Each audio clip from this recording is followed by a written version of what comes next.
Lecture du livre des Actes des Apôtres, chapitre 1.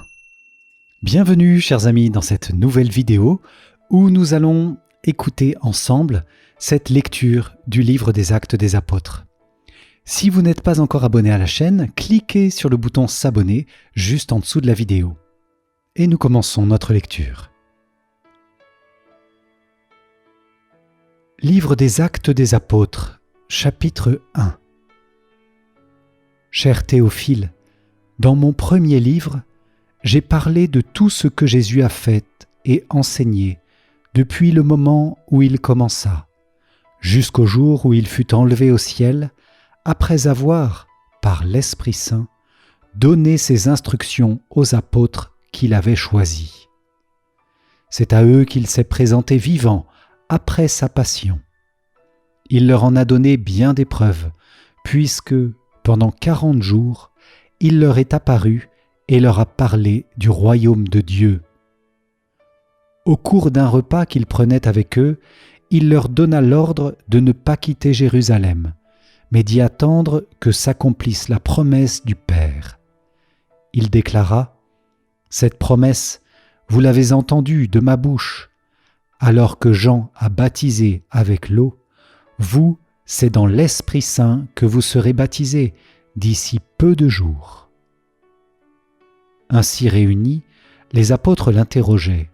« Seigneur, est-ce maintenant le temps où tu vas rétablir le royaume pour Israël ?» Jésus leur répondit : « Il ne vous appartient pas de connaître les temps et les moments que le Père a fixés de sa propre autorité. Mais vous allez recevoir une force quand le Saint-Esprit viendra sur vous. Vous serez alors mes témoins à Jérusalem, dans toute la Judée et la Samarie, et jusqu'aux extrémités de la terre. » Après ces paroles, tandis que les apôtres le regardaient, il s'éleva et une nuée vint le soustraire à leurs yeux. Et comme ils fixaient encore le ciel où Jésus s'en allait, voici que, devant eux, se tenaient 2 hommes en vêtements blancs, qui leur dirent : « Galiléens, pourquoi restez-vous là à regarder vers le ciel ? Ce Jésus qui a été enlevé au ciel d'auprès de vous viendra de la même manière que vous l'avez vu s'en aller vers le ciel. » Alors ils retournèrent à Jérusalem depuis le lieu dit Mont des Oliviers, qui en est proche. La distance de marche ne dépasse pas ce qui est permis le jour du sabbat. À leur arrivée, ils montèrent dans la chambre haute où ils se tenaient habituellement. C'étaient Pierre, Jean, Jacques et André, Philippe et Thomas, Barthélemy et Matthieu, Jacques, fils d'Alphée, Simon le Zélote et Jude, fils de Jacques.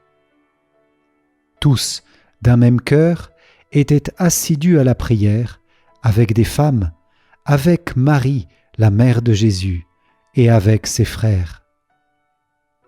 En ces jours-là, Pierre se leva au milieu des frères qui étaient réunis au nombre d'environ 120 personnes, et il déclara : « Frères, il fallait que l'Écriture s'accomplisse.